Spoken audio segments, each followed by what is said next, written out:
In 27 years, my company has not had one single confidentiality breach.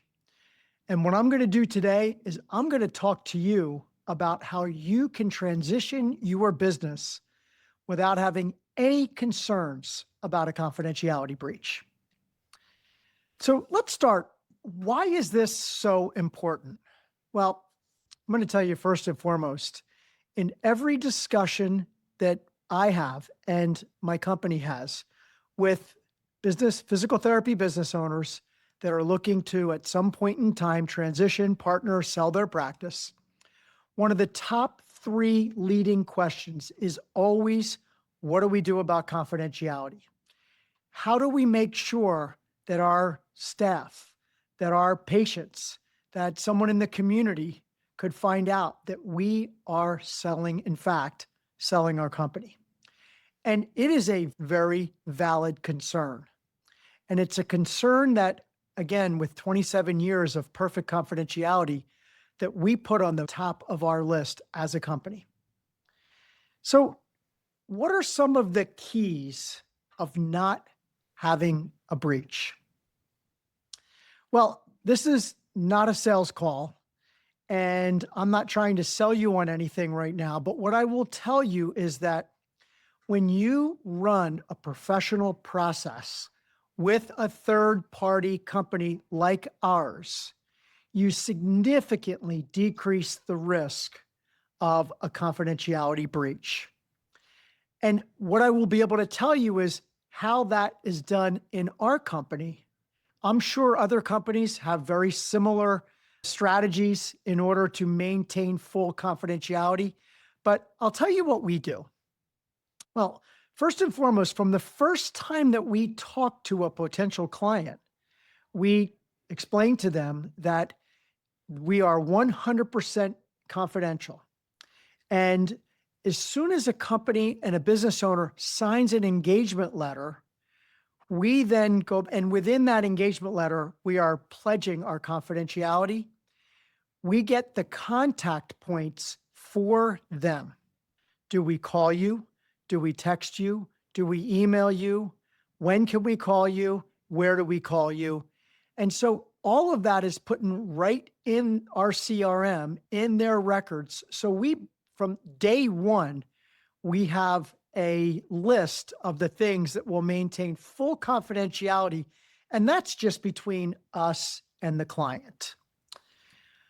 Secondly is when you're running a process or you're involved in trying to sell your business, in a process for us, we have hundreds of emails back and forth from acquirers, from the acquirer that we choose to go under a letter of intent with and go towards a closing, hundreds. And in addition to that, multiple phone calls. In addition to that, multiple potential Teams or potential text messages as well. And in our company, when we're doing that as an advisor for our client, so that those hundreds of emails going through an entire process from start to finish, even if you just talk to one company, there's still going to be multiple emails, multiple phone calls going back and forth for negotiation through due diligence, et cetera, et cetera. But when we do that, we take that burden off of our client. So we tell the acquirers from the very beginning, you always contact us first.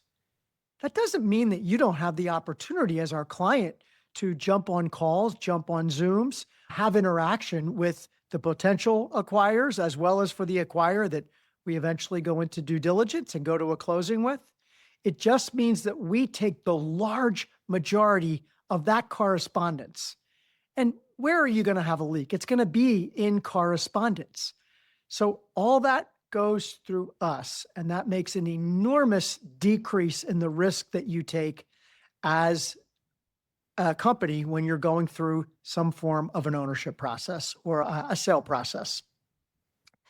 I think another big key is you really want to be careful with preliminary conversations with acquirers does not mean that you shouldn't be talking to potential acquirers. And if they happen to call you or you happen to meet them at a conference and you want to strike up a conversation with them, not saying that at all. What I'm saying is that once you get on that phone call, and if they are able to convince you to sign an NDA, which is a confidentiality agreement, okay? And I would tell them from the start of the phone call, I just want to make sure in our conversation this remains confidential.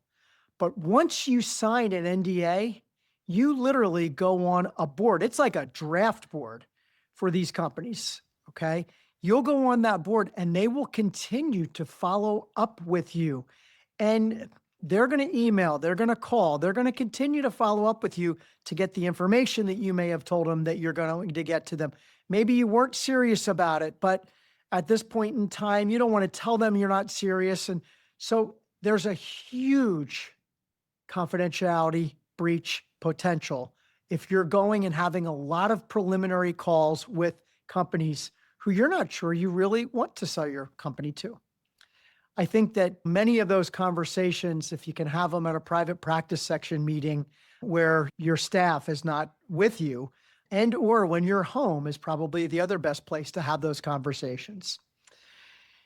A key that we have also found is that when you're funneling information from your company to us, we're going to request information. We're going to make that request only to the places that you told us to go. And whether that's an email address, whether that's some form of a data room that we set up together, but we're only going to make those requests there. But we want to make sure that it's only going through one point of contact on your side. And if that's you, that's great. But there may be occasions when there's so much data that's going to need to be gathered that you may want to have your administrator or your chief operations officer or someone who has access to data and can get that data. And we typically handle that in one of two ways. First, this may be somebody who is a long-time trusted employee of yours, and we would give you the verbiage to sit down and tell them what's happening. That's one person. And you are going to ask them to pledge their confidentiality, and that's going to be in writing. The other way we can do it is we do a lot of consulting in our practice, and that's very unusual for a merger and acquisition company. We do a lot of what we call prep consulting, which really is not involved with any types of acquirers or looking at acquirers, et cetera. So you can simply stage us to one or two of your employees as we are a consulting team looking to make an assessment of your practice or do some form of an audit of your practice. And that way they will feel at ease providing us that information. And obviously we would make 100% confidentiality when we're in contact with that one person that you may deem would be good to have as someone that we could trust, that we could go through. And we're either who we are, if you've told them, or we're who we're not, if you haven't told them. Now, that doesn't feel good to me. I don't know about you, but it just doesn't feel good to me. Wait a minute. So I'm essentially going to lie to one of my employees about something that's happening in our company. Well, remember, when you go down the path with an acquirer, once you sign that letter of intent, as well as with us, there is a full pledge of confidentiality. So once a transaction happens, to that employee that may look at you and say, you didn't tell us that you were selling the company. I understand, but please understand this. We, meaning the owners of our company, were under confidentiality, and we were unable to disclose that to you, and I hope you can understand that. If that doesn't feel good to you, then you may be in the camp that says, I have that trusted person or a couple people, depending upon the size of your company, and you let them in early in the process so that they know what's happening. There's always a way to talk your way out if nothing ever happens. We went out, we tried, and nothing happened. And we would hope you would get back to work just like you were before we started this process. So I'm going to end with this. And again, I'm not trying to make a sales pitch here, but why would anyone risk it? I'm going to say it again. Why would anyone risk it? And what is it? A confidentiality breach. You are holding on to your business. Your business is probably the biggest or most valuable monetarily. Okay. We're not talking about feelings and love and those kinds of things, but from a money perspective, it's the most valuable thing that you hold. Yet you would think that it would be appropriate then to just talk to one company, risk confidentiality, maybe talk to two companies. So my real question is, why would you risk a chance of having a confidentiality breach when, and you can talk to others about how many times they've had a breach. I have not had one breach in 27 years since I've been in this business. So again, the question is, why would you risk that? And this is part of the sale that we would make, okay, and the commitment that we would make to you. And part of that is that you're not going to have a confidentiality breach, period. And there's value to that. There's value to that. So that's really my last point, which is, again, why would you risk it? We're not the only advisor out there, and there are other advisors that I'm sure have a high level of a confidentiality risk. We're not the only one. The last final point I want to make before I move on here and I let you move on is that keep in mind, on every transaction that we do, we are bringing in multiple companies, putting them all on the same starting line, all under the same standards, all signing the same NDA, all at the same time getting the same information. And they come. Now, if one of those companies would dare have a confidentiality breach with one of our clients, do you think we would ever go back and provide them with an opportunity again, ever in the future?